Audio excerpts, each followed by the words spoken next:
Hey, it's old Brookie. Let's do some basic chord formula study here. This is going to be pretty simple. To make a major chord, you need three notes, a root, third, and fifth. Let's look at a C. That's a nice civilized chord, no sharps or flats. So a C chord. What makes a C chord? First, let's do a C major scale.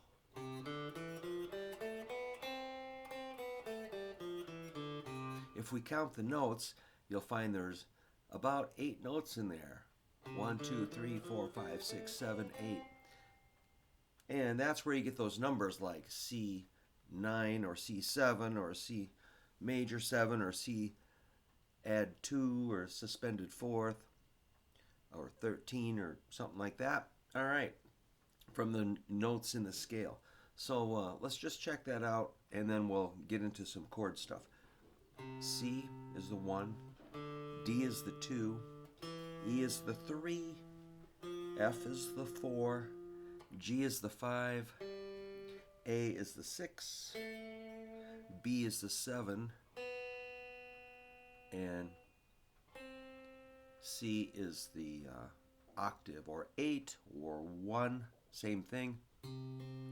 Root, low C, high C. So we can call that the 1 or the 8.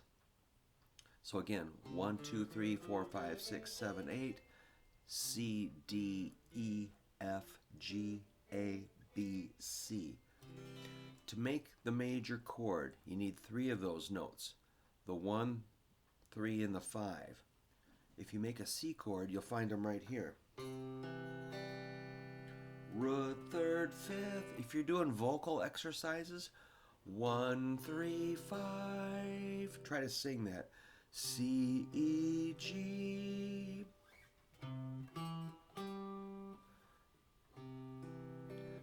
If you play them at the same time, that's a triad. Now, it's just going to be, we're going to have more of the 1, 3, and 5 if we keep going. 1, 3, 5, 1. And that's a 3 on top. An E.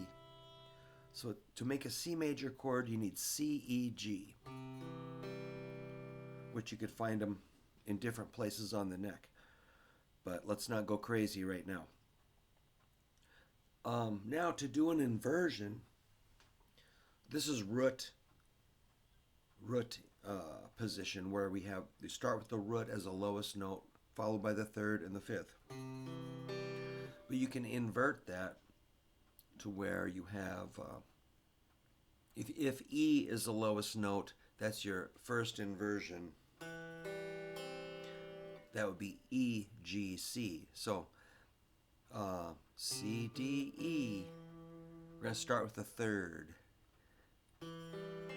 That's also a C major chord, so it can be C, E, G or E, G, C. Let's do another inversion. I'm going to start on the G string. That'd be our second inversion.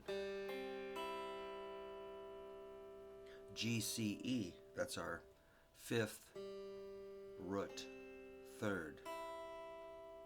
So let's check that out. That sounds pretty cool. That's 3 inversions of the C major chord. Root position, first inversion, and second inversion. So the root position, you're going to start with your root. First inversion, you start with a third. And second inversion, you start with a fifth. Let me just, for fun, throw another one. Let's do that same shape, but we're going to add this big G on the in the bass. So that'd be our second inversion, G, C, E.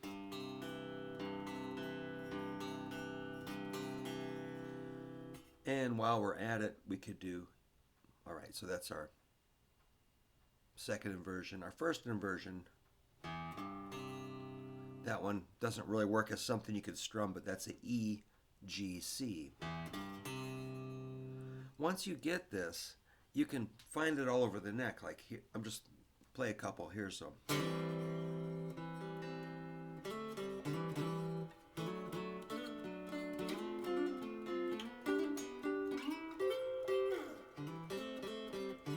That's the first inversion, starting on an E, E,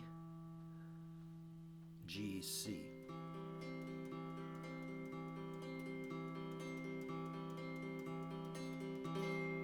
If you did a second inversion,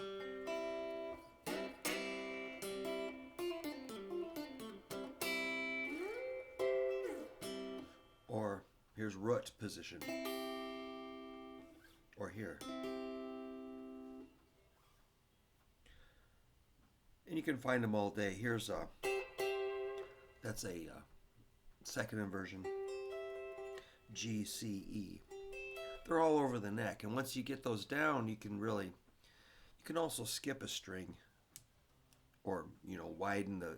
You don't have to go string to string. You can widen them. All right. So to summarize, just remember, a major chord is made from the major scale. C is nice because there's no sharps or flats to worry about. Kind of keeps it simple.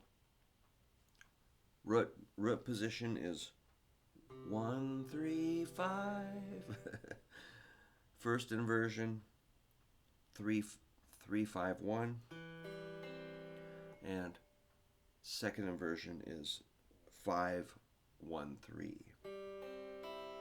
So the C chord is a nice example to study chord formulas to get started and inversions. All right, I hope that wasn't too weird, but I didn't invent any of this. It's not my fault. All right, have fun with that. Let me know if you have any questions.